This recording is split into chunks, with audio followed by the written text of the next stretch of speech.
Bismillahirrahmanirrahim. Assalamualaikum warahmatullahi ta'ala wabarakatuh. Waalaikumsalam. Semoga kita semua berada di bawah lindungan Allah Ta'ala, diberi kesihatan yang baik, sihat tubuh badan, dan terus bercakap benar, berkata benar walaupun pahit.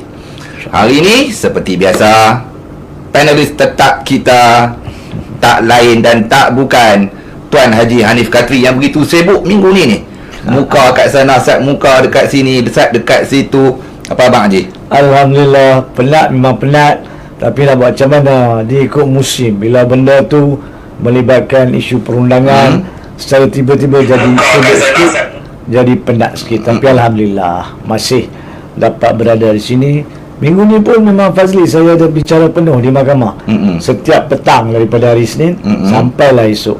So penat lebih sikit. Penat lebih sikit InsyaAllah. Okey, baju boria ni ya. Oh betul. Hari ni kita dua-dua baju boria sangat-sangat. Tapi tak apalah, pergi balik pun kita sama bendera. Kulit pun lebih kurang, jadi biar pergilah boria sikit. Bentar-bentar dia cerah sikit, dia kata lebih kurang. Tak apa. Okey, apa yang saya nak mulakan pada hari ini, kenapa tajuk ini diangkat? Pengampunan diraja Najib Razak versus Anwar Ibrahim. Seperti mana anda semua sedia maklum, hari Selasa, beribu Selasa yang kita nantikan untuk Najib saman WSJ tak berlaku. Rupa-rupanya beribu-ribu Selasa yang sudah berlalu itu semalam Selasa titik notahnya apabila Mahkamah Persekutuan diketuai oleh Ketua Hakim Negara bersama 4 lagi panel hakim telah pun mengekalkan hukuman penjara 12 tahun dan denda 210 juta ringgit kepada Najib Razak. 4 tahun 1 bulan 19 hari perbicaraan kes SRC Najib Razak. Begitu juga dengan kami pun dah bercakap soal Najib Razak ini pun lebih kurang itulah Tuan Haji. Sampai ada yang kata hampa ni tak pernah bosan, tak pernah jemu. Orang Penang kata tak cemuih ke duk Najib. Akhirnya hari Selasa tutup buku, simpan.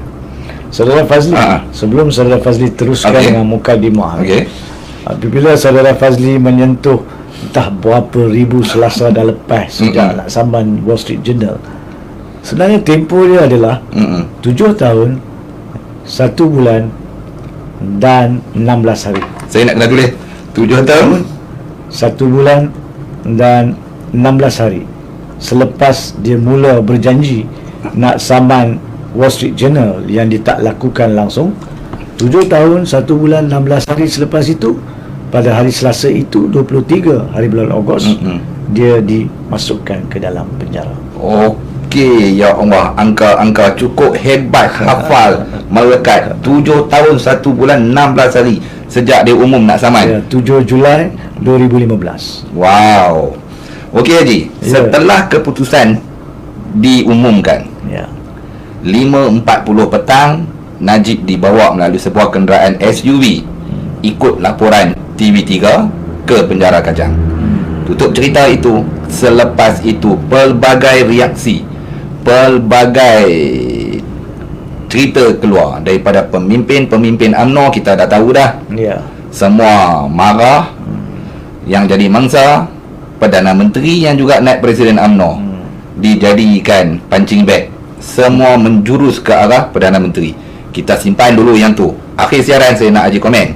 Kemudian reaksi yang kedua daripada Marhain pula, majoritinya menyokong, membuak-buak. Ada yang bersyukur Alhamdulillah dengan pelbagai reaksi positif dari segi Marhain. Mai yang ketiga pula, ada juga yang kaki claim mileage. Bekas Perdana Menteri, tak mahu sebutlah bekas menteri banyak, seorang dah ke penjara. Bekas Perdana Menteri ke-8 claim mileage tentang kejayaan ini. Itu pun saya nak simpan hujung siaran untuk Haji jawab. Ada juga reaksi cepat daripada pengamal undang-undang. Ada yang kata macam tu, ada yang kata macam ni, macam-macam. Tapi pilihan saya untuk dibawa bersama dengan para penonton setia kita di sini, mestilah Tuan Haji Hanif Katri untuk mengupas tentang isu ini. Ada yang tak faham, ada yang tanya 14 hari tu apa dia. Yang nak kena disegerakan. Okey Haji, silakan mulakan mukadimah Haji untuk kita malam ini. Baik, sebelum saya mulakan mukadimah berkaitan tajuk pengampunan diraja dan tajuk kedua Najib Razak lawan Anwar Ibrahim, itu pun berkaitan pengampunan diraja. Saya minta izin untuk mula-mula merumuskan hasil daripada keputusan rayuan terakhir SRC. Bukan keputusannya, bukan hukumannya, tapi reaksi yang telah disentuh Saudara Fazli, di mana Saudara Fazli telah menyatakan ramai yang gembira, ramai yang bersyukur. Saya boleh faham kesyukuran dan ucapan Alhamdulillah tu sebenarnya adalah kerana kelegaan sudah ada kemuktamadan kes SRC di tahap perbicaraan dan rayuan mahkamah. Setakat itu saya boleh terima, dan saya juga boleh faham dan saya setuju sebab ada kemuktamadan. Tapi saya tidak boleh mengatakan saya gembira semata-mata kerana keputusan itu menyebabkan Najib Razak perlu menjalani hukuman. Bukan sebab saya secara peribadi tidak ingin dia melalui hukuman, bukan sebab itu. Tapi benda ni lebih besar daripada itu, Saudara Fazli. Saya lebih berharap rakyat faham bahawa keputusan SRC rayuan terakhir ni sepatutnya menjadi suatu perkara yang menyedihkan seluruh negara kita. Patut diambil iktibar. Apa maksud saya? Apabila Mahkamah Persekutuan membuat keputusan mengatakan Najib Razak sememangnya bersalah ke-77 pertuduhan tersebut, maka kita patut sedih kerana negara Malaysia yang kita cintai ini, macam manakah ada ruang dan luang untuk pemimpin paling utama boleh membuat jenayah. Betul, setuju. Macam mana boleh buat jenayah? Itu kita patut sedih dan kita patut iktibar jangan berlaku lagi. Perkara seperti ini tidak boleh berlaku lagi. Ini ditujukan kepada rakyat untuk sedar perkara ini, dan lebih-lebih lagi kepada semua para pemimpin, sama ada yang memimpin sekarang maupun yang berhasrat untuk menjadi calon-calon pilihan raya yang akan datang, ataupun mereka yang akan menjadi kerajaan akan datang. Mereka semua wajib mengambil iktibar apa yang berlaku kepada Najib pada bila-bila masa boleh berlaku kepada mereka. Kerana sistem tadbir urus negara untuk sekian lama berada dalam keadaan sakit, keadaan jahat, di mana apabila terbongkar, maka dengan usaha semua pihak termasuk rakyat, mereka ini akan diajar. Oleh itu kita berharap mereka yang sudah pun kotor tangannya, lengannya maupun jarinya sekalipun, tolonglah bersihkan balik kepada keadaan asal. Sebab kita rakyat tidak boleh membiarkan perkara ini berulang. Itu bagi saya lebih penting daripada Najib masuk penjara ke, Najib kena bayar denda 210 juta ke apa. Itu saja. Okey, ini peringatan nasihat yang cukup terbaik, bukan hanya kepada kita seluruh rakyat Malaysia, tetapi juga kepada 222 bakal ahli parlimen jikalau PRU berlaku selepas itu, supaya beringat 10 kali. Apabila diberi amanah, galaslah tanggungjawab dan amanah itu dijunjung tinggi. Bukannya amanah itu disalahguna dengan korupsinya, salah guna kuasa dan lain-lain lagi. Bila Haji sebut tadi pasal denda 210 juta.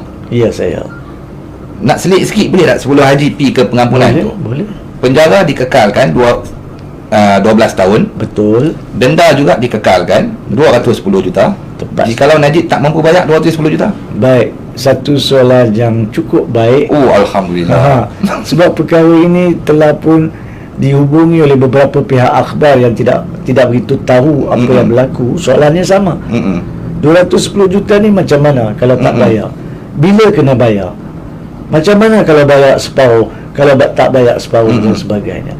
Untuk ringkaskan soalan ini, denda 210 juta ni diminta untuk dibayar.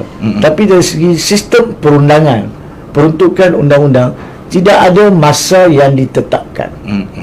Ya. Okey. Itu yang pertama.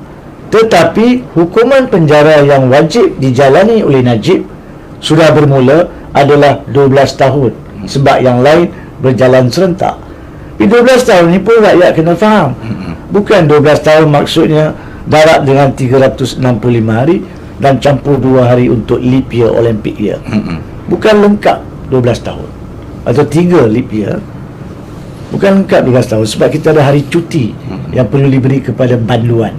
Kita ada hari raya, hari Cina, hari raya Cina, hari Taipusan dan sebagainya, cuti diambil kira.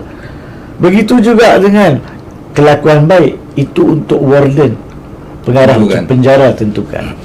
Biasanya 12 tahun dalam lingkungan 9 tahun lah. Nah, dalam 9 tahun ni, Najib 9 tahun yang berada dalam penjara untuk hukuman 12 tahun ni, Najib wajib bayar 210 juta. Jika dia tak bayar keseluruhan 210 juta dalam tempoh dia berada di penjara, automatik perintah lanjut mahkamah adalah dia kena jalani hukuman penjara tambahan 5 tahun lagi. So kalau 12.5 kan ni? 17, tapi 5 itu pun tertakluk kepada cuti dan sebagainya, so on. So pokoknya di sini, kalau dia nak bayar dan tak nak tambah 5 tahun, sebaiknya semua 210 juta dibayar dalam tempoh dia berada di penjara untuk tempoh 12 tahun yang mungkin kurang kepada 9,5 tahun dan sebagainya. Tapi kalau dia bayar 210 juta, bukankah itu menjadi satu tanda soal dari mana datangnya 210 juta tu? Jadi bagi saya, kalaulah saya Najib Razak, dan percayalah saya tak berhasrat langsung jadi Najib Razak. Tapi kalau saya Najib Razak, saya tidak akan bayar kalaupun saya ada 210 juta. Sebab dengan bayaran itu akan menunjukkan betul lah kan dia ada 210 juta, mana dia dapat?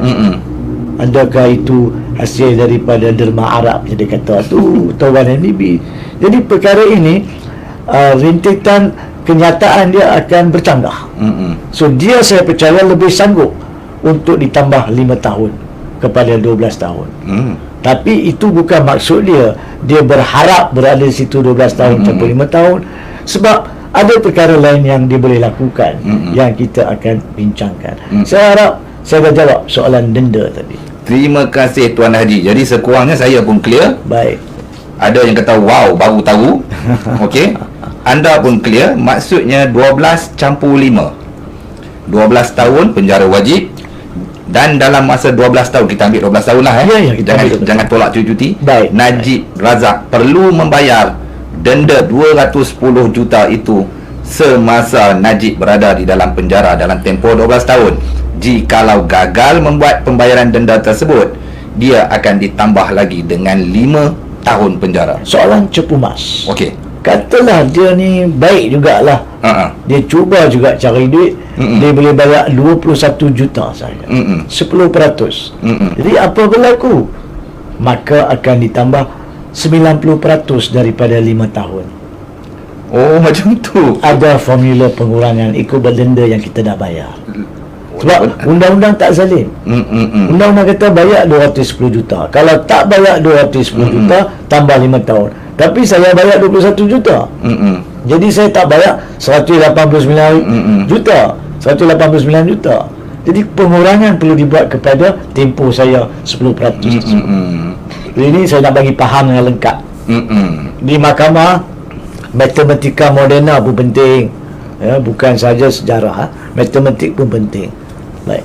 Jadi semua clear. Saya pun hari ini baru tahu 12 campur 5.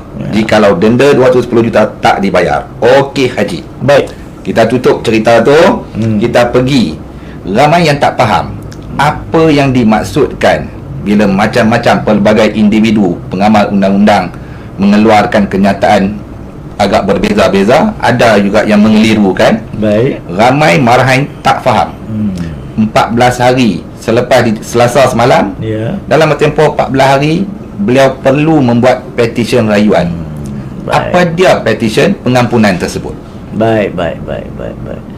Sebelum saya nak jawab soalan itu, saya rasa adalah agak penting untuk rakyat tahu. Rakyat juga mungkin tertanya-tanya, adakah apa-apa lagi yang Najib Razak betul boleh buat selepas tamatnya sistem proses bicara dan rayuan mahkamah?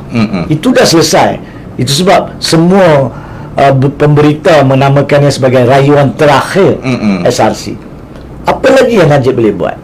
Sebenarnya dari segi konsep urus tadbir negara dan juga urus tadbir kehakiman, ada dua proses lagi yang dia boleh buat. Tapi tidak bermaksud dia boleh berjaya.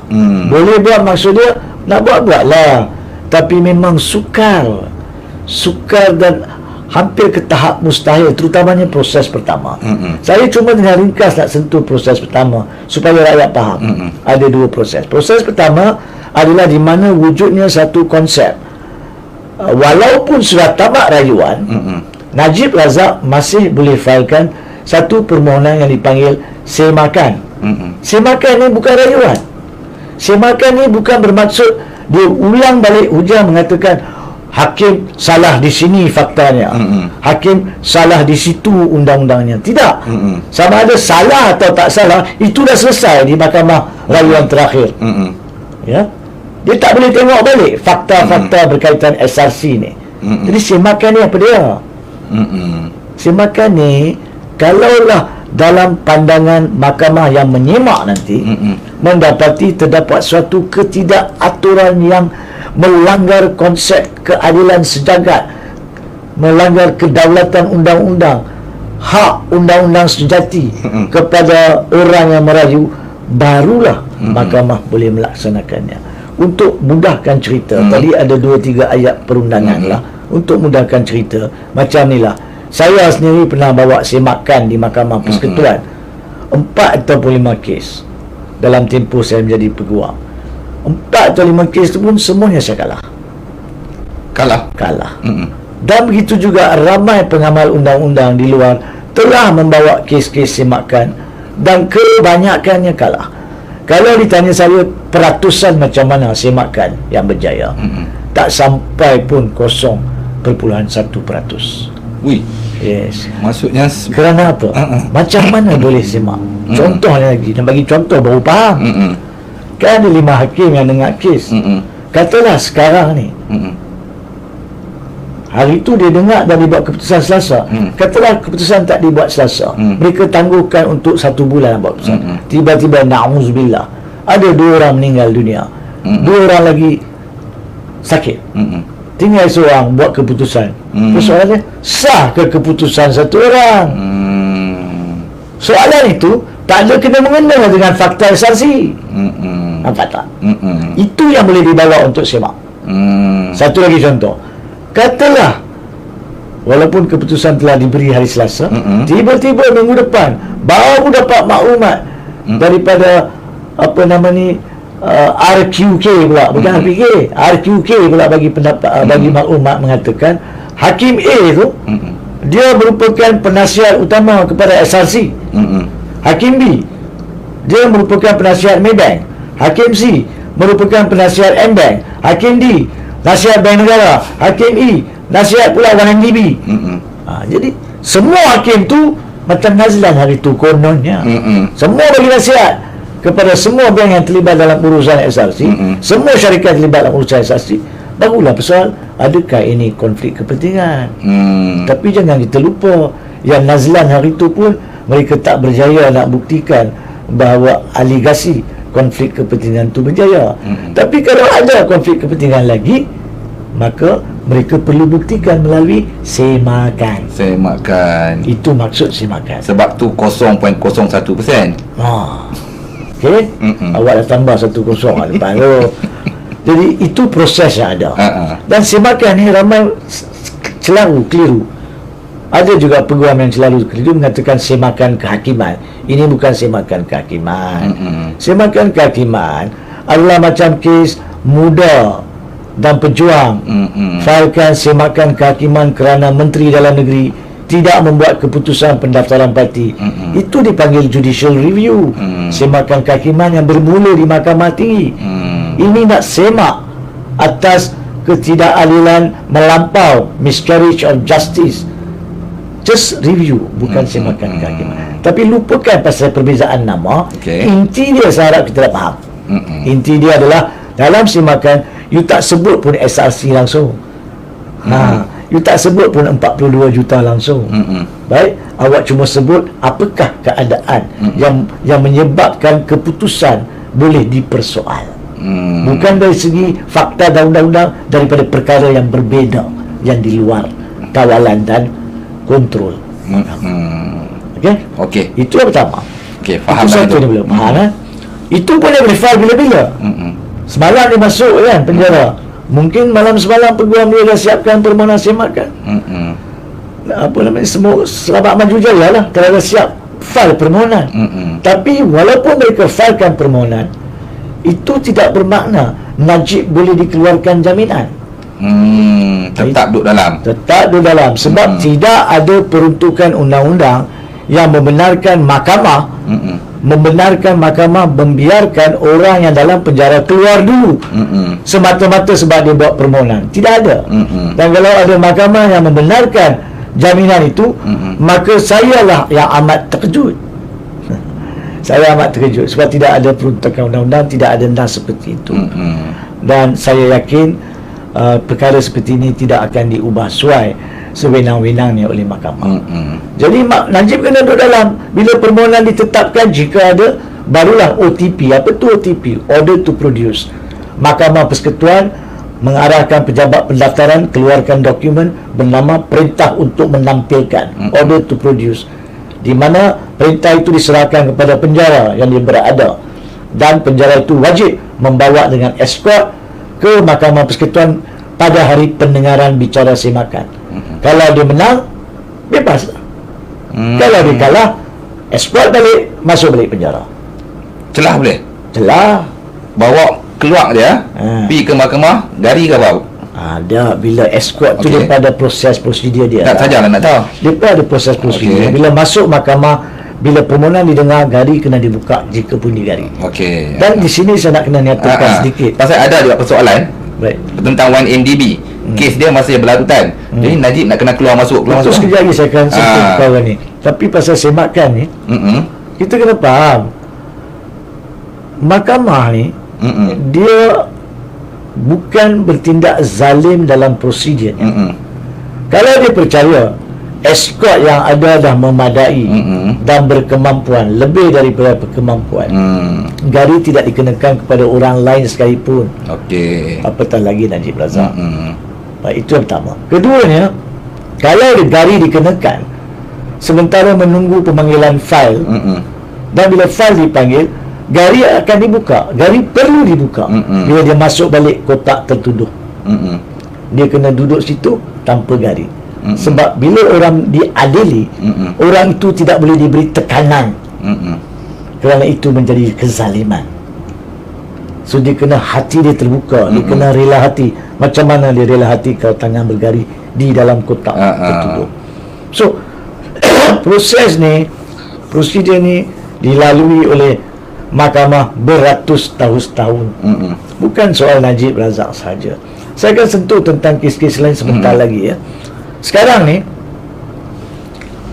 apa nama ni, berkaitan dengan semakan saya dah sentuh.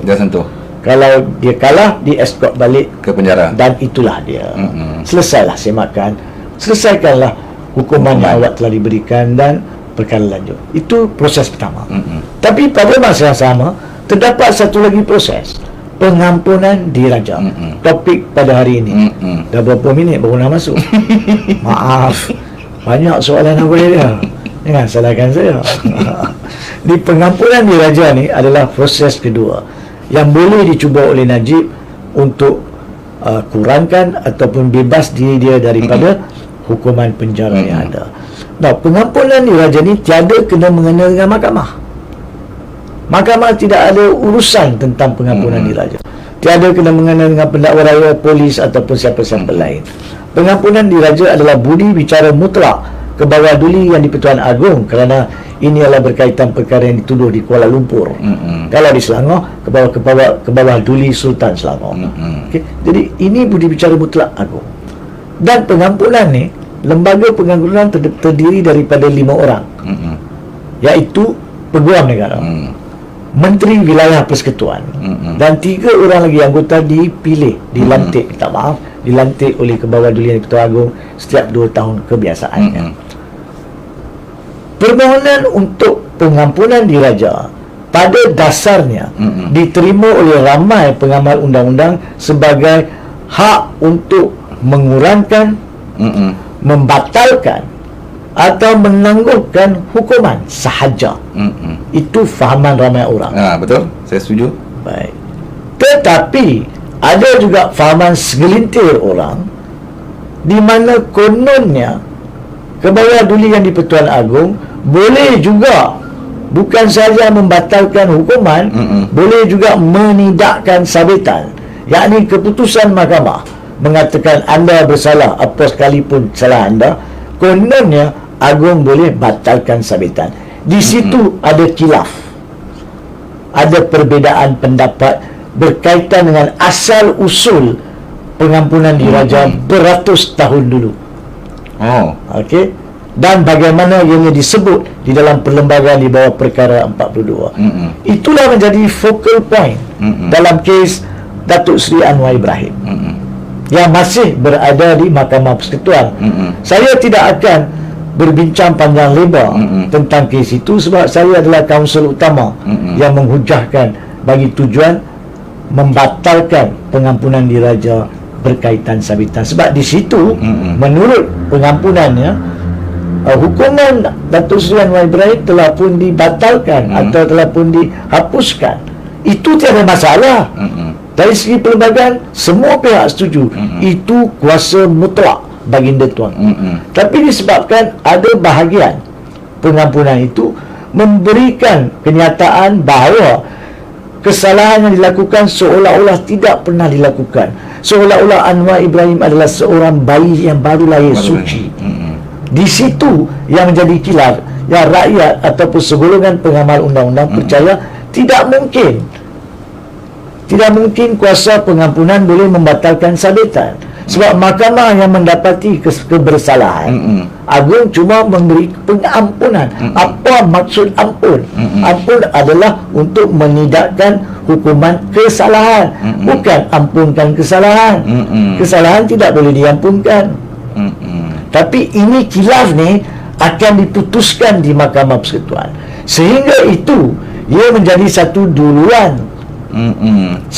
Presiden yang Najib Razak boleh cuba gunakan untuk kepentingan diri dia.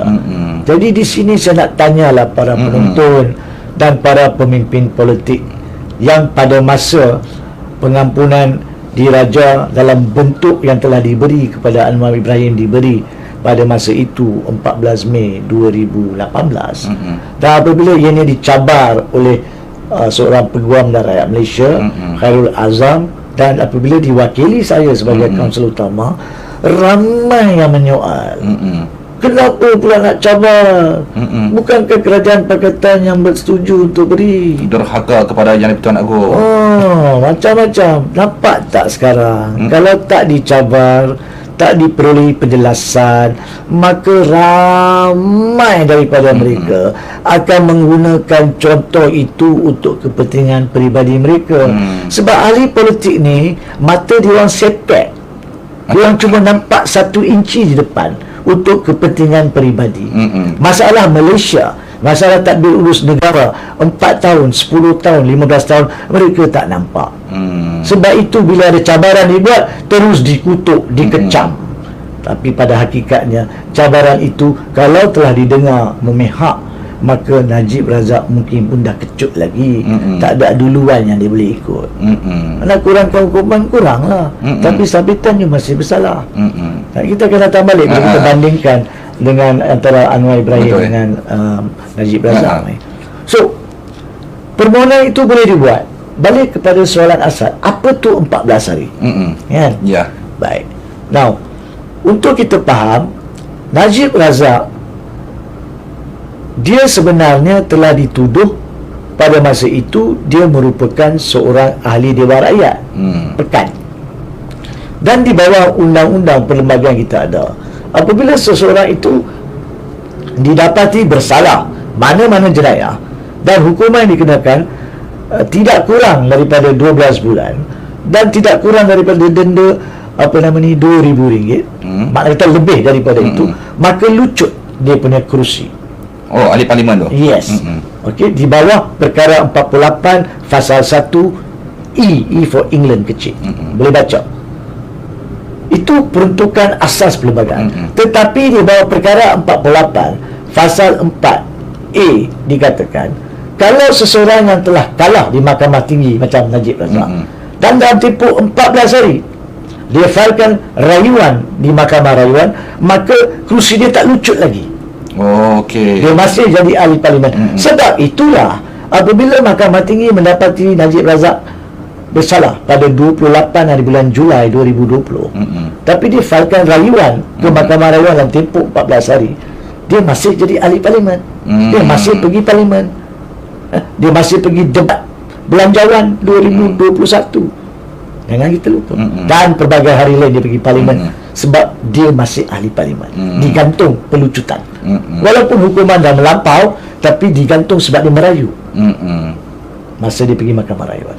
Bila Mahkamah Rayuan pula bersetuju dengan keputusan Mahkamah Tinggi menolak rayuan pada 8 Disember 2021, sekali lagi Najib Razak dibenarkan di bawah peruntukan 48 pasal 4 bila dia filekan dalam masa 14 hari ke Mahkamah Persekutuan, sekali lagi gantung lucut tu. Jadi dia terus jadi ahli parlimen. Masih pergi lagi parlimen, boleh lagi pergi kempen sana, kempen sini, apa bala semua kan. Itulah dia peruntukan perlembagaan. Dan ada satu lagi, apabila tamat keputusan Mahkamah Persekutuan semalam, maka perlembagaan perkara 48 pasal 4C for China kecil mengatakan, kalau difilekan petition pengampunan atau dibuat permohonan pengampunan diraja dalam tempoh 14 hari juga, dalam tempoh 14 hari selepas keputusan terakhir, maka pelucutan tu pun masih gantung. Oh, masih digantung. Yes. Walaupun dia sudah bergelar banduan. Yes. Itu peruntukan perlembagaan, bukan peruntukan perundangan. Ini undang-undang paling tinggi ni. Perlembagaan persekutuan.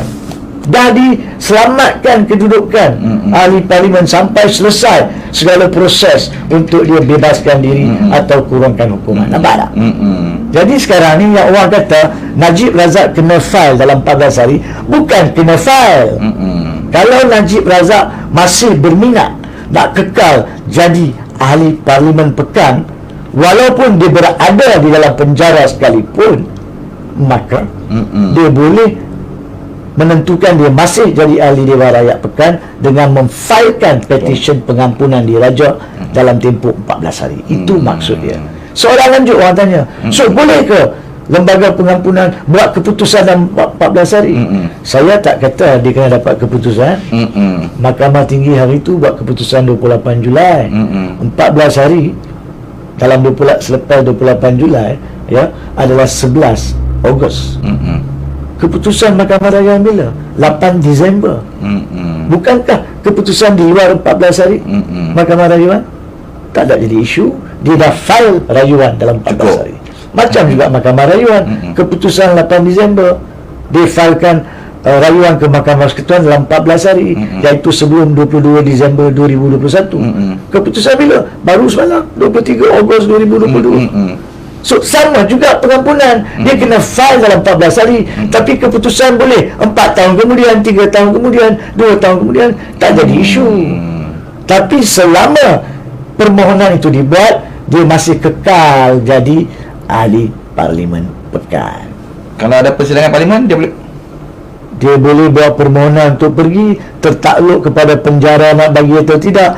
Pernah berlaku, pernah ada seorang peguam juga, tak silap saya pada tahun 2000, awal 2000, dia daripada DAP, M. Manoharan namanya. Dia buat sijil amalan guaman 1 tahun dengan saya di UM 1991. Dia dimasukkan dalam penjara. Masa tu dia memang ahli Dewan Rakyat, menang pilihan raya. Jadi soalnya, boleh tak dia dibawa untuk angkat sumpah? Tak silap saya, dia tak dibenarkan oleh penjara untuk dibawa ke parlimen sekalipun. So tertakluk kepada budi bicara. Parlimen kan tuan Dia parlimen. Parlimen ataupun DUN, boleh semak semula ya. M. Manoharan, DAP. Ya. Tapi perkara ini pernah berlaku. Tidak ada masalah. Pokoknya bukan dia nak pergi parlimen. Bila dia duduk luar pun, ada tak hari-hari dia pergi parlimen? Ya, dia tak pergi pun. Tiap-tiap hari tak pergilah. Ada hari dia pergi. Saya tak kata dia tak pergi langsung, tapi dia tak pergi ke semua hari persidangan parlimen. Betul tak Najib Razak? Tapi minta maaf, dia tak boleh jawab. Dia dengar kot, tak boleh jawab. Walaupun sekalipun, sekarang saya harap rakyat faham bahawa yang dikatakan 14 hari itu bukan maksud dia Najib Razak kena file. Bergantunglah Najib Razak. Mungkin Najib Razak kata, biarlah, saya tak mau pun kekal sebagai ahli parlimen Pekan sebab saya tak boleh berkhidmat pun. Saya duduk dalam. Jadi buat apa saya nak susah payah nak cekang mata saya, nak suruh saudara saya, peguam saya bawa dokumen untuk saya sign. Saya nak rehat dululah 2-3 hari dalam penjara. Kan?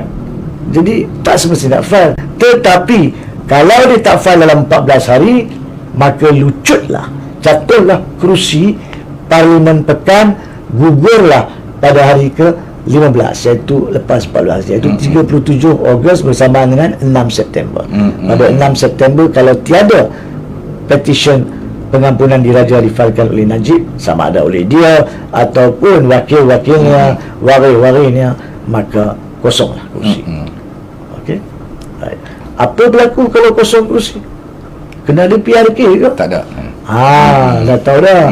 Tidak ada PRK sebab tempoh yang ada lagi kurang pada 2 tahun dalam penggal 14 ni. So tidak ada keperluan speaker minta SPR buat PRK. So saya harap isu parlimen ni dah selesai.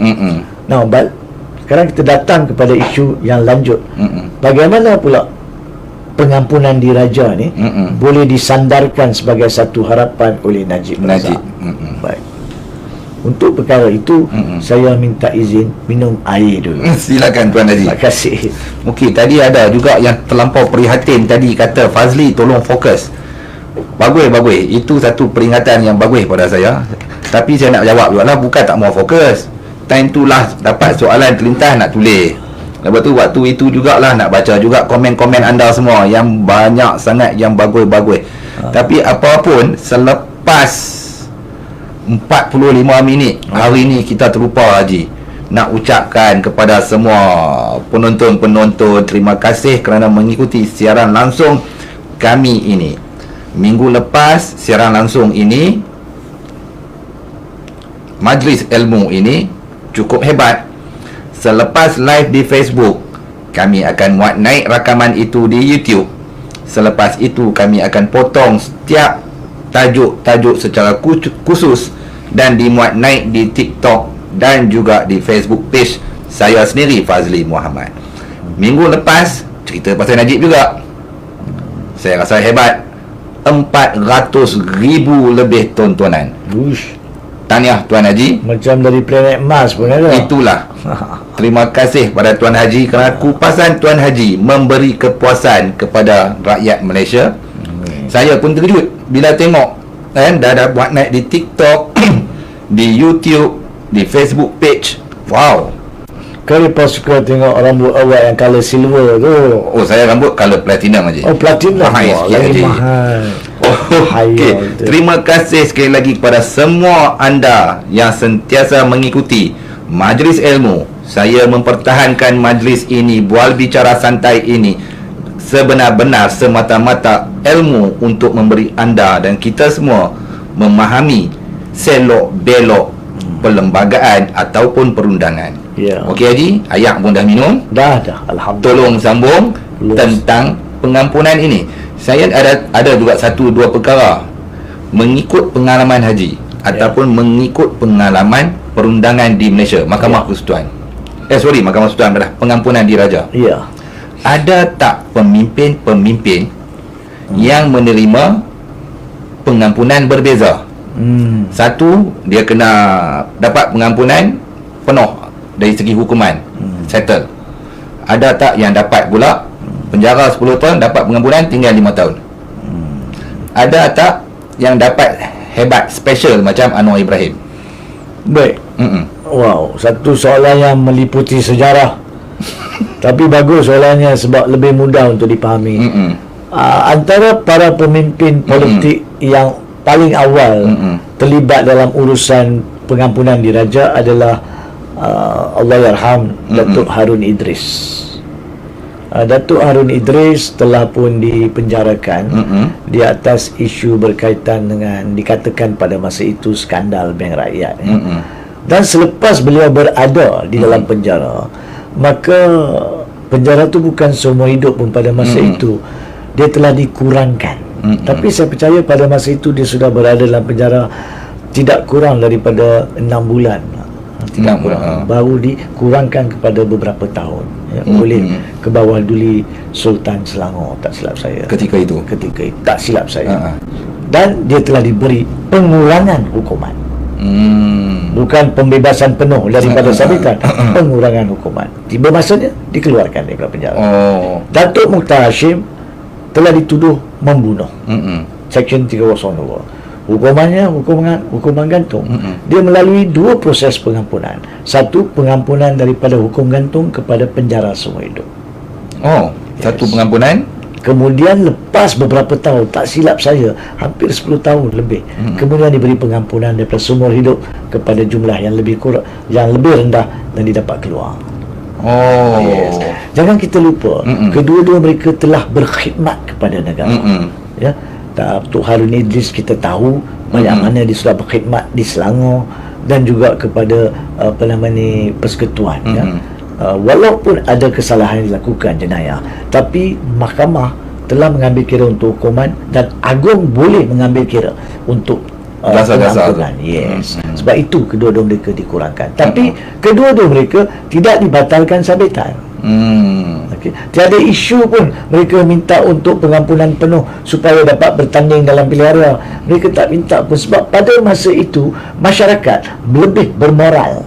Kalau mereka tahu mereka telah didapati bersalah, walaupun mungkin mereka tidak bersalah, tapi mereka telah didapati bersalah oleh mahkamah, maka mereka menghormati keputusan mahkamah. Kalau seorang pesalah undang-undang, macam mana saya nak bertanding lagi? Itu satu soalan moral. Tapi sekarang di kategori rakyat sekarang ni, moral-moral ni sudah pupus. Selagi boleh bertanding. Gila kuasa. Yang ini yang kita nak betulkan. Saya tidak nak berubah kepada perbincangan tadbir urus negara, sebab ini perundangan kehakiman. So saya tarik diri sekejap. Saya pergi balik pada fokus. Yang ketiga ni adalah Anwar Ibrahim. Anwar Ibrahim telah dituduh dan didapati bersalah, dijatuhkan hukuman di atas satu peruntukan jenayah seksual dan dimasukkan ke penjara. To be fair kepada Datuk Seri Anwar Ibrahim, beliau telah pun berada di mahkamah pula, di dalam penjara untuk beberapa tahun, hampir 5 tahun tak silap saya, untuk kes itu. Dan kemudiannya beliau dapat pengampunan. Tapi yang menjadi permasalahan dalam pengampunan Anwar Ibrahim, yang kita kata tadi mungkin disandarkan Najib Razak, adalah kerana dalam pengampunan ini diumumkan bahawa seolah-olah kesalahan yang dituduh tidak pernah dibuat, sesuci bayi yang baru lahir. Itulah yang menjadi persoalan di sini. Tapi tolak tepi, itu akan diputuskan oleh Mahkamah Persekutuan. Tapi berpandukan kepada nas inilah, apa yang telah berlaku dalam kes Anwar Ibrahim, Najib mungkin membuat permohonan pengampunan diraja untuk minta sabitan dia 7 kes SRC ini pun dibatalkan. Kenapa? Sebab kalau Anwar boleh dapat, kenapa saya tak dapat? Anwar dia selama-lamanya Perdana Menteri tepi, saya Perdana Menteri ke-6 untuk 9 tahun. Yang mana lebih tinggi? Siapa yang buat keputusan-keputusan polisi yang walaupun ada orang kata saya telah pun menghancurkan negara, pada masa itu ada yang menjayakan negara, saya buat polisi, Anwar tak pernah buat polisi, dia selama-lamanya Perdana Menteri tepi. Jadi dia ada asas nak minta. Kalau dia dapat batalkan sabitan seolah-olah bayi suci. Saya patut seolah-olah janin yang suci. Kan? Dia ada hak nak cakap apa. Jadi bila dia minta benda tu, garu kepala lah dengan takzim saya mengatakan kepada Kebawadulian di-Pertuan Agong, garu kepala lah juga. Boy, dia ni nak janin pula kan. Kita akan datang kepada tu. Betul. Ini yang menjadi kecelaruan, ini yang menjadi kemusykilan perundangan akibat daripada apa yang diberikan oleh Kebawadulian di-Pertuan Agong kepada Anwar Ibrahim. Padahal tidak perlu melalui perkara itu. Padahal patutnya hukuman dibersihkan, makna kata dia keluar daripada penjara, dan Agong boleh memberi satu pengisytiharan di bawah perkara 48 pasal 3 yang mengatakan kalau Agong mengumumkan pembatalan halangan menjadi ahli Dewan Rakyat disebabkan 5 tahun tu, maka benda itu boleh diabaikan. Sepatutnya itu yang dilakukan, pengampunan hukuman di bawah perkara 42 dan pengabaian halangan di bawah perkara 48 pasal 3. Itu yang patut dilakukan, tapi tidak. Ini pengampunan hukuman dan pembatalan sabitan. Itu yang kita persoalkan. Maksudnya apa yang pengampunan Anwar terima itu yang pertama dalam sejarah Malaysia. Itu yang pertama dalam sejarah Malaysia, yang dalam sejarah Malaysia, mungkin juga dalam sejarah Commonwealth, wallahualam. Tapi kalau pergi zaman daripada Robin Hood dan sebagainya, mungkin ada lah, wallahualam. Jadi balik kepada isu ni, ini yang Najib akan buat.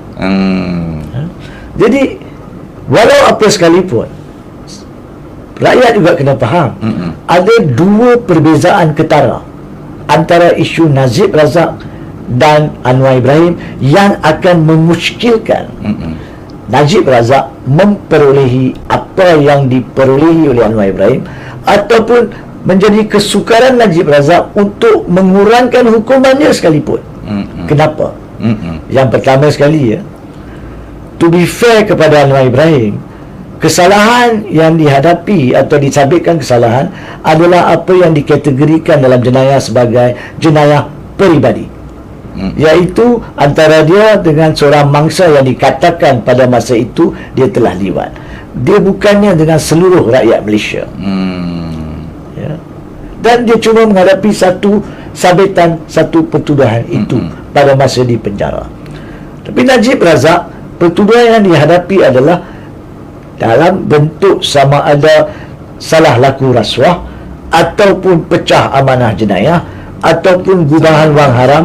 Dia telah menghilangkan 42 juta ringgit duit dana SRC International Sekian Berat yang datangnya daripada kuak dana awam.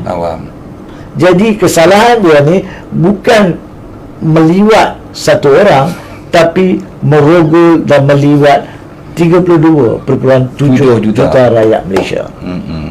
Yang sampai sekarang, akibat daripada, walaupun ini bukan Walambi, akibat daripada permasalahan ini menyebabkan ekonomi masih terencat. Permasalahan masih berlaku. Ini perbezaan ketara. Jadi adakah Kebawadulian di-Pertuan Agong akan diberi nasihat? Macam saya cakap tadi, lembaga pengampunan yang 5 orang ni, mereka yang akan memberi nasihat kepada Agong. Kalau mereka nak bagi nasihat palsu, palsulah jadi dia. Kalau mereka nak bagi nasihat yang songsang lah jadi dia. Kenapa saya cakap macam tu? Kerana salah seorang daripada anggota lembaga ni adalah peguam negara. Katakanlah seandainya, tanpa menyanyi lagu Elicat, andainya aku pergi dulu, slow sikit.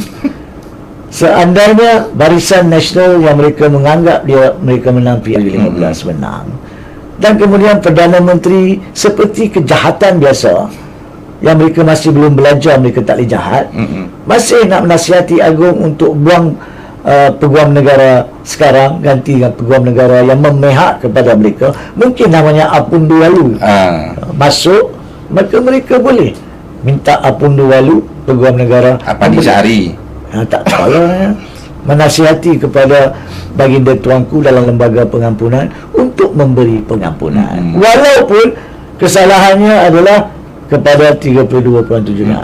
Jadi kalau Apundu Walu, peguam negara baru, memberi nasihat songsang macam tu, tak boleh salahkan aku. Sebab Agong ikut nasihat. Dia kan pakar. Ikut nasihat. Kalau dia memberi satu nasihat yang soksang penipuan, Agong kena ikut. Tambah-tambah 3 lagi yang dilantik membisu dalam situ. Dan Menteri Wilayah Persekutuan Syahudun Kusum pada masa itu pun melakukan perkara yang sama. Kan? Macam mana? So itu yang pertama. Tapi Saudara Fazli bila gelak nampak lucu, saya pula gelak. Bukan. Kalau nak tengok Haji serius di platform lain. Kalau anda di sini bertuah, anda boleh tengok Tuan Haji duk buat lawak cukup banyak. Bakal Peguam Negara Apundu lalu. Kalau kita sebut Apandi Ali, dia kata fitnah dia pula kerana dia jahat. Apundu lalu lah. Siapa dia Apundu lalu? Lain kau Apandi Ali. Menteri Kelas Syahudun. Syahudun Kusum. Syahudun Kusum. Baik, sambung ni.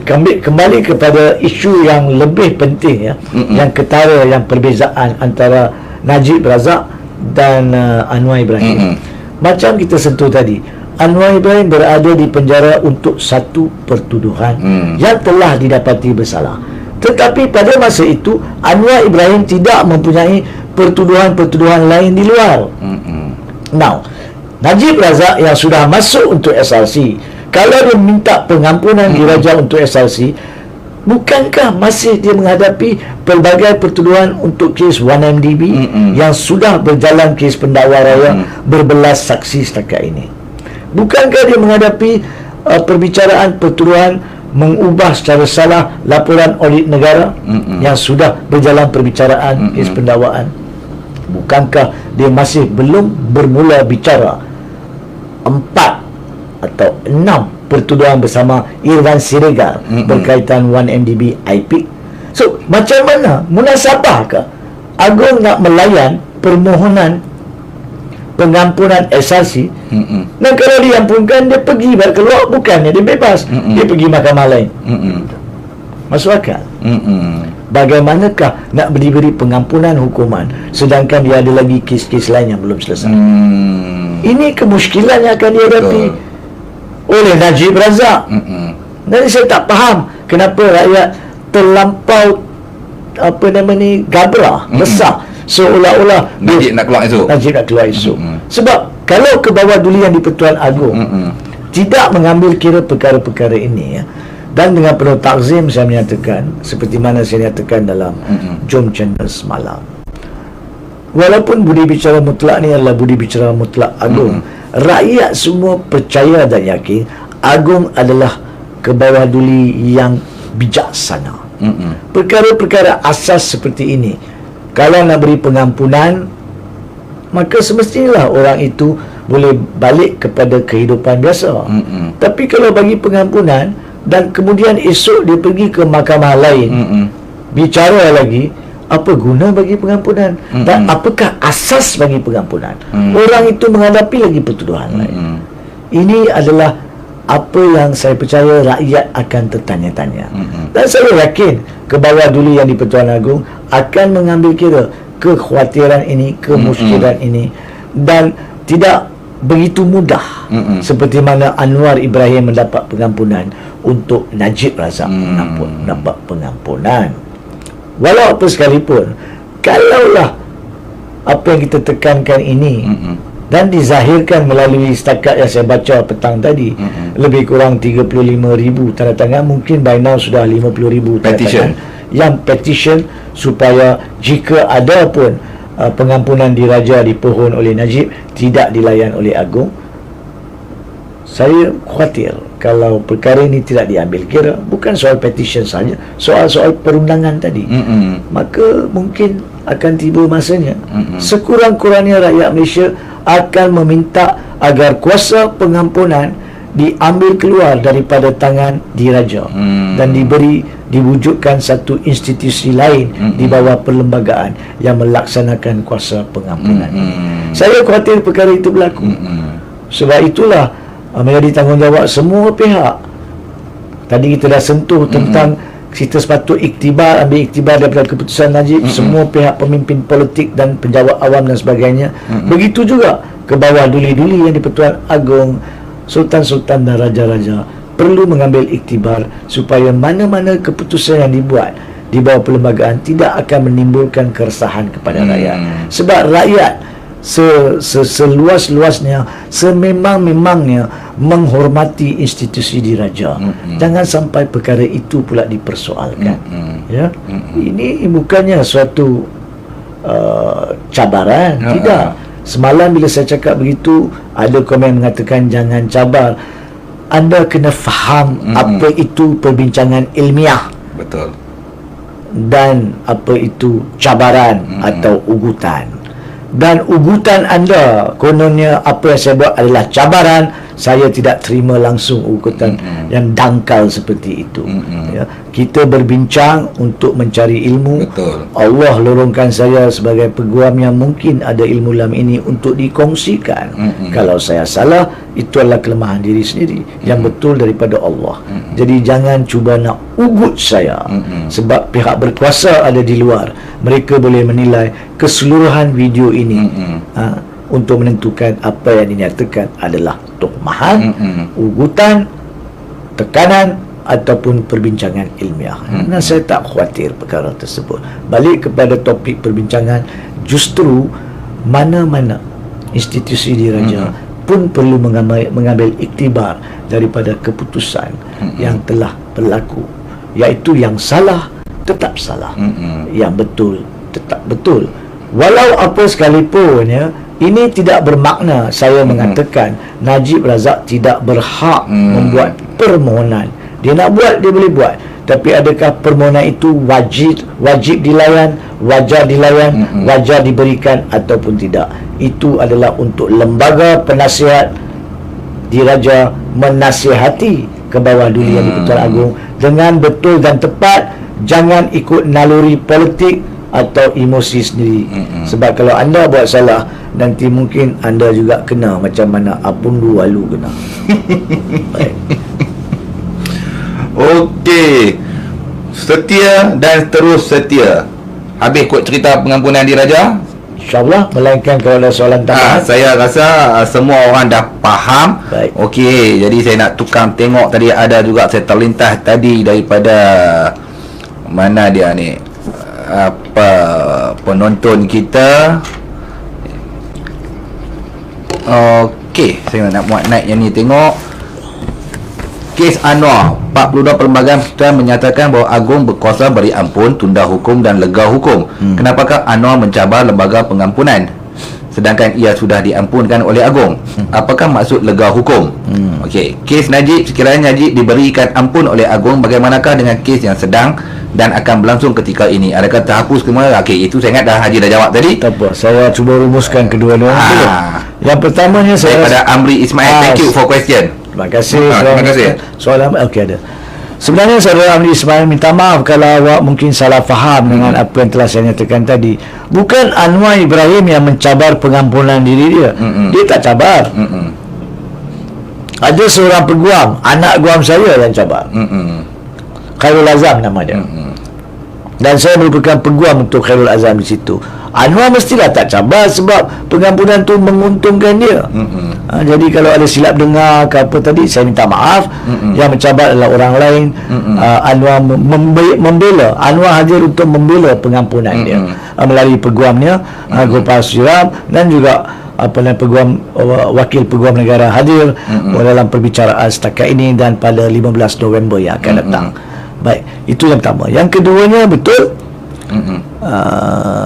kita dah bincang tadi, memandangkan ada 3 set pertuduhan lain, 1MDB, 1MDB IPIC dan salah ubah laporan audit negara. Semestinya lah perkara ini akan mendorong, sewajibnya mendorong ke bawah duli yang di-Pertuan Agong untuk tidak melayan jika pun ada mana-mana permohonan untuk pengampunan diraja oleh Najib untuk SRC. Apa guna ampunkan SRC, keluar-keluar kena pergi bicara dengan MDB, kena balik penjara nanti. Kalau dia bersalah lah, kalau tak bersalah, tanya kepada dia. Dan itulah perkara yang telah kita bincang, ya. Sebenarnya lega hukum tu Apa maksud lega hukum? Itulah 3 fasa yang wujud, yang merupakan perkara yang sedang dihujahkan di Mahkamah Persekutuan. Itu maksud lega hukum tu. Tak, apapun maksudnya sedang dihujahkan di situ. Itulah perkara yang sedang menjadi intipati pertikaian di mahkamah. Adakah itu merangkumi pembatalan sabitan atau tidak? Faham? Jadi saya nak hujah kat sini tak guna melainkan hakim Mahkamah Persekutuan duduk sini dapat perintah seperti ini pun kalau tidak dikatakan peguam yang tak beretika.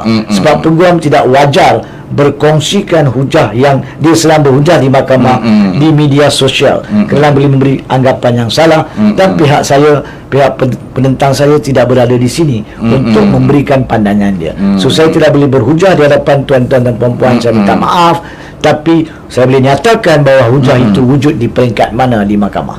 Itu saja. Okey Haji, saya rasa saya nak pergi banyak sangat soalan, saya pun dah terlepas yang mana satu tadi. Baik. Saya nak pergi pula kepada pasal kita pun terkejar-kejar 1.5 jam tak pernah cukup.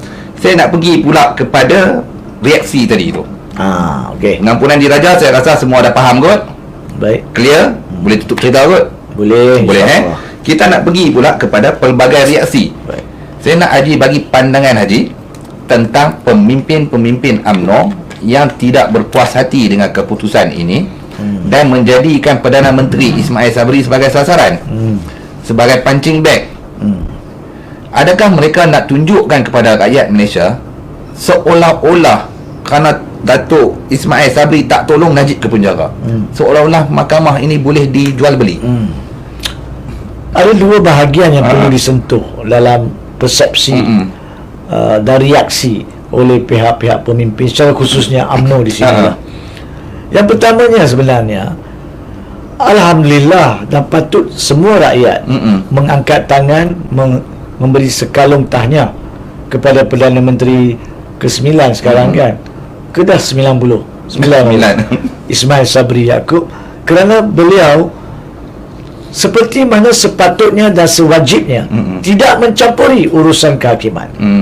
Kehakiman tidak boleh dicampuri oleh pihak eksekutif ataupun parlimen dan sebaliknya.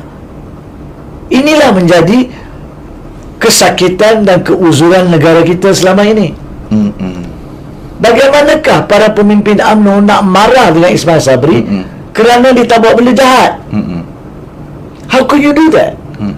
Bagaimanakah awak boleh mengharapkan Perdana Menteri membuat benda yang jahat, melanggar perlembagaan semata-mata untuk kepentingan awak? Inilah penyakit yang rakyat sudah benci, rakyat nak ubati, yang rakyat pernah ubati pada PRU 14 tapi dikhianati oleh pengkhianat tertentu.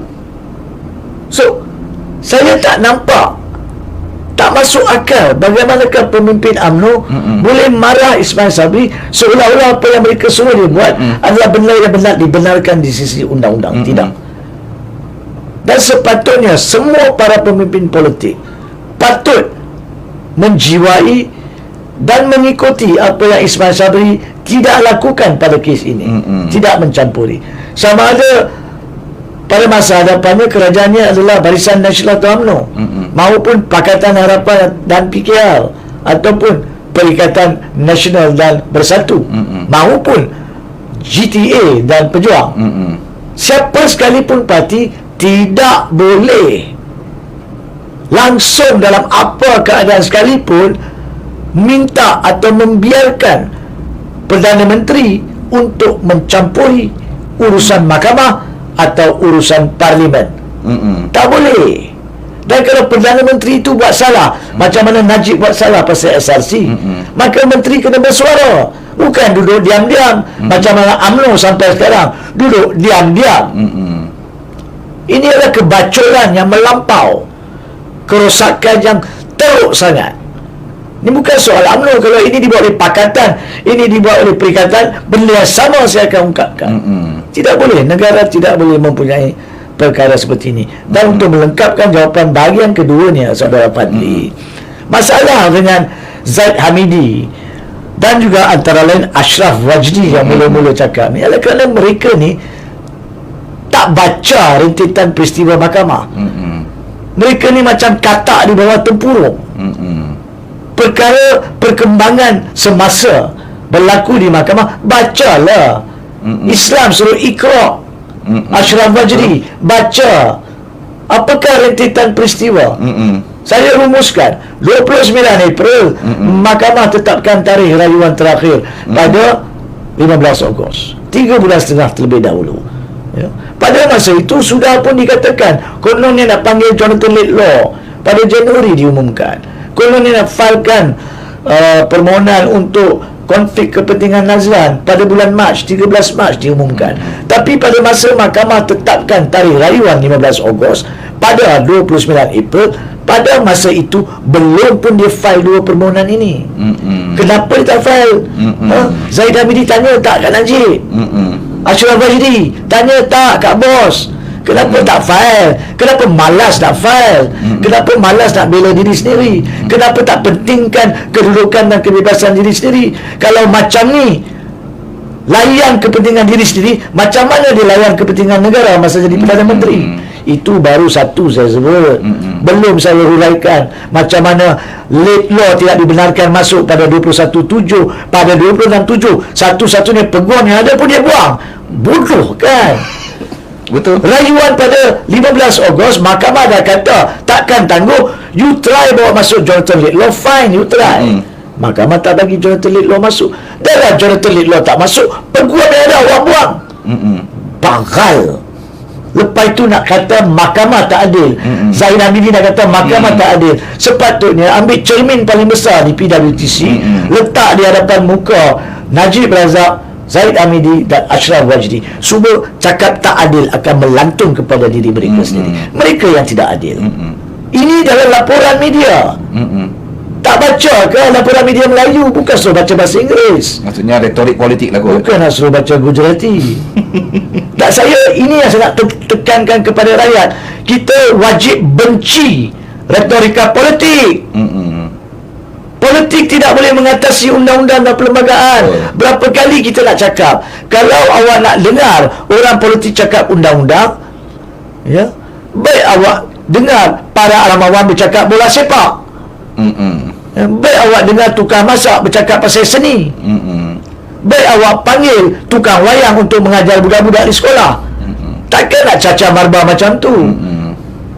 Orang yang cakap pasal undang-undang dan kehakiman semestinya lah daripada mereka dalam bidang tersebut. Seperti mana kita cuma mengambil pendapat agamawan tentang agama, kepakaran masak macam Chef Wan, kita tanya pasal resepi.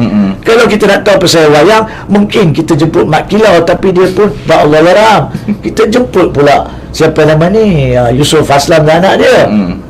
Setiap orang dalam bidang kita dengar. Adakah rakyat nak ditipu, terus ditipu oleh retorika politik, oleh mereka-mereka yang bernama Zaid Hamidi dan Ashraf Wajdi yang tak baca pun laporan apa yang berlaku di mahkamah? Kemudian lantik seorang peguam dan mengatakan dia tak sedia untuk berujar. Padahal peguam itulah peguam gentleman. Saya amat hormati Haji Hisham Tepotik. Awak lantik Hisham Tepotik, kenapa awak tak bagi standby? Pada masa Laidlaw sepatutnya dibawa permohonan untuk masuk, pada masa itu pergi jumpa Hisham Tepotik. Haji, kalau Laidlaw tak masuk, saya nak Haji teruskan. Boleh tak Haji baca dulu, saya buat bayaran guaman awal-awal. Kenapa Najib Razak tak buat benda macam tu? Kenapa tak pentingkan, tak menjaga kepentingan diri dia? Benda-benda yang boleh direncanakan daripada awal supaya dia diwakili dengan sebaiknya oleh peguam-peguam tersuruh yang ada. Peguam yang dihentikan pula tiba-tiba datang balik. Apakah sarkis ni? Ya. Jadi Zaid Hamidi, Ashraf Wajdi, awak jangan cakap banyak lah bila datang pasal undang-undang dan kehakiman. Ya. Seperti mana 1+1 pun saya tidak akan tanya awak jawab, sebab jawapan awak bukan 2. Begitu juga tak payah nak jawab pasal undang-undang dan kehakiman. Ya. Dan saya harap rakyat, terutamanya ahli UMNO, benda ni faham. Sebab saya percaya rakyat kita ni matang. Mereka tak mengira datang daripada sempadan parti mana. Tapi kalau bercakap yang benar, semua menjadi rakyat Malaysia yang sejati. Kalau nak sokong benda yang palsu, maka kita boleh juga menjadi musuh di arena perbalahan pendapat. Bukan yang musuh sampai nak membunuh. Tidak. Sebab kita ni semua rakyat Malaysia agama Islam dan juga agama yang lain menghormati nyawa manusia. Okay? Tapi yang penting di sini adalah jangan ikut retorika politik. Itu saya kena jelaskan untuk menjawab secara lengkap soalan berkaitan dengan aduan mereka-mereka politik ini. Itu pemimpin-pemimpin UMNO. Mereka seolah-olah tidak mampu menerima ataupun tak nak menerima kenyataan. Dan seperti mana Haji kupaskan tadi, bacalah, Iqra, bacalah. Janganlah hampa tak baca, main tembak. Itu perangai pemimpin UMNO. Ada lagi Haji? Ada juga pemimpin macam tu di kalangan parti-parti lain juga. Ada satu lagi pemimpin bekas Perdana Menteri. Ya kah? Ya, yang ke-8, Muhyiddin Yassin. Dia pula gila claim mileage pula. Mahyadin. Mahyadin. Baik. Dia pula claim mileage pula di atas hukuman yang dijatuhkan ke atas Najib. Kononnya dialah seorang pemimpin yang berpegang teguh tidak melayan perompak, penyangak dan penyamun, tetapi dalam masa yang sama 32 juta rakyat Malaysia masih segar apabila dia menghulurkan tangan kepada perompak dan penyamun untuk membentuk kerajaan. Itu perangai apa pula Ji? Dulu saya ingat lagi beberapa minggu yang lalu kita telah bincang tentang betapa bodohnya strategi politik Muhyiddin Yassin. Sebenarnya bukan saja bodoh, tapi hampir menjahanamkan negara. Apabila kerajaan Najib Razak jatuh, barulah ada peluang buat siasatan melalui pihak-pihak berkuasa secara neutral di bawah kerajaan yang bukan lagi di bawah Perasaan Nasional. Siasatan dibuat pihak-pihak berkenaan dan kemudian tuduhan dibawa di mahkamah pada 4 Julai 2018. Tapi pada 23 Februari 2020, ingat ya, keputusan Hazlan untuk mendapati Najib Razak bersalah adalah pada 28 Julai. Tapi pada 23 Februari 2020, Muhyiddin Yassin menjatuhkan kerajaan Mandat Rakyat dan berjabat tangan, menghulur tangan simpati macam lagu Search, meniti titian usang kepada siapa? UMNO. Now, awak ni tak ada kekuatan diri sendiri untuk cuba kontrol yang awak kata DAP tu di dalam Pakatan Harapan. Macam mana awak berani nak cuba kontrol kleptokrasi pula? Tak masuk akal. Tak ada kewibawaan. Ya? Kita kena kata kepada pemimpin yang tak berwibawa, mereka tiada kewibawaan. They have no character, charisma to be the leaders. You could have been a Prime Minister for 17 months or no. Bukan sebab karisma, sebab opportunist. Dan kemudian jatuh, dijatuhkan oleh orang yang awak hulurkan tangan. Tak kebodoh ni. Dan kalau misal katalah mereka lancarkan strategi mereka yang jahat dan licik, mungkin mereka dah ambil kuasa dan mungkin pertuduhan itu telah digugurkan. Nampak tak? Siapa yang menyebabkan perkara itu berlaku, jika ianya telah berlaku, itu Muhyiddin Yassin. Dan dia nak claim kredit. Ya betul, pada masa dia dibuang daripada UMNO, dia dibuang kerana kononnya menyuarakan isu 1MDB. Tapi apa yang dia buat selepas dia keluar? Berapa lama dia duduk menyepi sehingga dijemput untuk berbincang pada masa deklarasi rakyat dan kemudian bersetuju bersama-sama untuk membentuk Bersatu pada masa itu, sebelum dikhianati Bersatu pula. Ya? Jadi nak ambil kredit, ambillah, sebab orang yang tak layak mengambil kredit lah akan tuntut kredit. Betul. Jadi biar ambil kredit, susun elok kat dada, termasuk satu cop besar pengkhianat dan juga strategis yang paling bodoh. Bila lompat keluar jadi kerajaan dengan Perdana Menteri, 3 negeri dia hilang bersatu. Saya tak faham. Lepas itu semua nak puji, kata bagus. Saya tak faham. Saya bukan ahli politik, tapi kalau macam tu nak main politik, itu bodoh bagi saya. Kalau main catur, awak dah bunuh 3 maharani dah. 3 negeri dah hilang. Jadi saya tak tahulah, kalau rakyat masih nak layan orang yang nak claim macam ni, biar sajalah. Kadang-kadang bila sunyi sepi, tak ada benda nak buat, nak masuk perhatian, masih nak kononnya klaim perkara yang dia tak buat pun. Ya, saya tak nafikan dia telah keluar daripada UMNO, dipecat. Itu kita tak nafikan. Betul. Kita bagi kredit when it's due. Tapi janganlah sampai tahap bila awak yang menghancurkan, hampir hancurkan kesihatan perjalanan untuk mengambil tindakan sampai muktamad kepada kleptokrasi. Awak yang hampir hancurkan. Kalau pada masa itu mereka licik betul dapat mengatasi dan mengambil teraju daripada Ismail Sabri, macam mana? Macam mana? Siapa nak jawab? Muhyiddin Yassin lah bersalah. Sebab dia yang membenarkan mereka daripada bawah, tapak yang paling buruk adalah menghadapi perbicaraan, terus jadi rakan kongsi Perikatan Nasional, kemudian jadi kerajaan bukan rakan kongsi lagi, pemilik tunggal. Jadi nak bagi kredit lagi, you claim lah you kredit. Jadi apa yang sebenarnya yang patut kita sebagai rakyat Malaysia, janganlah kita jadi terikut-ikut dengan perangai pemimpin-pemimpin UMNO maupun pemimpin-pemimpin bersatu. Meneguk di air yang keruh, menghormati, menjunjung kedaulatan undang-undang. Keputusan sudah dibuat, keputusan sudah pun disahkan oleh Mahkamah Persekutuan. Jadi kepada pemimpin-pemimpin UMNO, lebih baik diam dan menghormatilah undang-undang, rule of law. Begitu juga kepada Muhyiddin Yassin dan juga segelintir pemimpin-pemimpin bersatu. Tak payahlah nak klaim-klaim kredit. Bukannya orang tak tahu pun.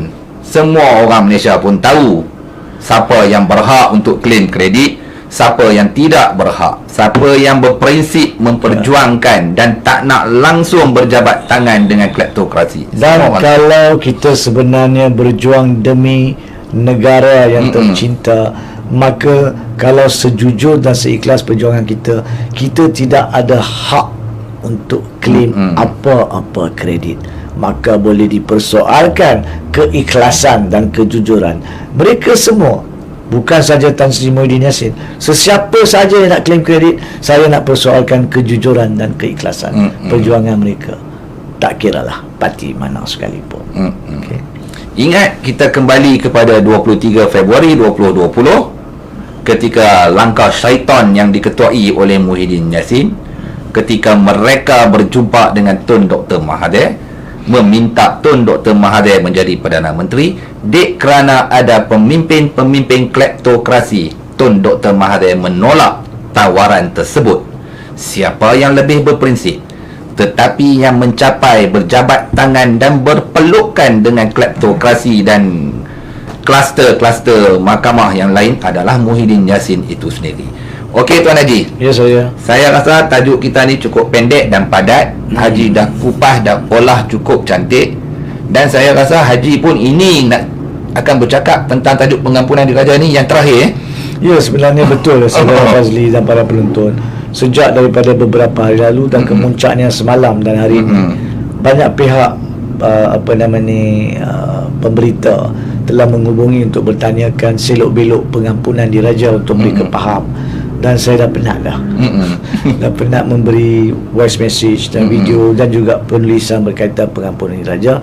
Saya memang berhasrat di Inspirasi Channel pada hari ini adalah perbincangan terakhir berkaitan dengan isu pengampunan diraja. Isu-isu lain boleh kita teruskan, seperti mana kita telah tamatkan perbincangan berkaitan dengan kebersalahan dan penemuan-penemuan mahkamah, keputusan-keputusan mahkamah di rayuan terakhir kita dah selesaikan.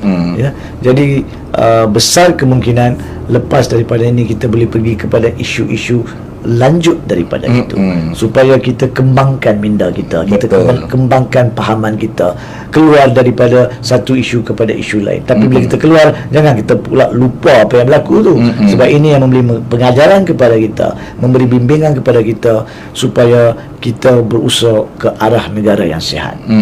Itu bagi saya yang paling penting. Bagi saya yang paling penting, tak mengira siapa pun Perdana Menterinya, parti mana pun kerajaannya, kalau dia dibawanya kerajaan negara ni ke jalan yang betul demi kebaikan rakyat dan negara, maka kita semua wajib sokong. Semua wajib sokong. Oleh kerana itulah apabila Ismail Sabri, seorang naib presiden parti UMNO, Barisan Nasional, walaupun dengan betul tidak mencampuri isu kehakiman, saya dan ramai lagi akan menyokong keputusan Perdana Menteri ke-9 yang betul seperti ini. Tahniah diucapkan kepada Ismail Sabri.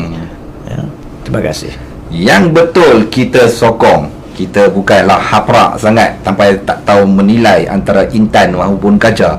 Jadi apa yang dilakukan oleh Perdana Menteri yang ke-9 Ismail Sabri mempertahankan untuk tidak melayan desakan asakan pemimpin-pemimpin UMNO untuk beliau mencampuri urusan mahkamah perlu diberi tabik hormat dan perlu diberi pujian. Perlu dicontohi seterusnya oleh semua Perdana Menteri. Betul, perlu dicontohi oleh semua bakal-bakal Perdana Menteri sekalipun. Tak termasuk yang tepi. Bukan PM tepi PM tepi itu tak apa, kita cerita hari lain. Jadi apapun, terima kasih.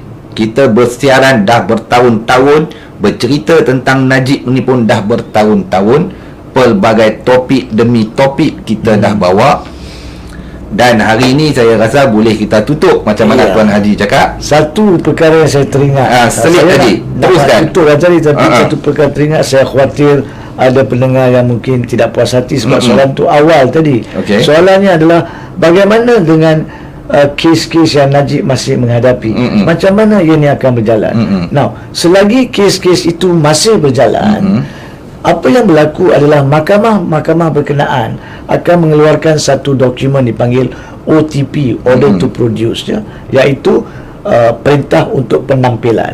Dan OTP ni diserahkan kepada penjara di mana Najib berada supaya mereka akan escort Najib datang ke mahkamah. Katalah bicara 1MDB ditetapkan untuk 3 hari. Maka Najib dibawa, dia duduk dalam kotak tertuduh, bicara berjalan, tangguh sebentar, tangguh makan tengah dan sebagainya, habis saja dibawa balik ke penjara dan bawa balik ke sini.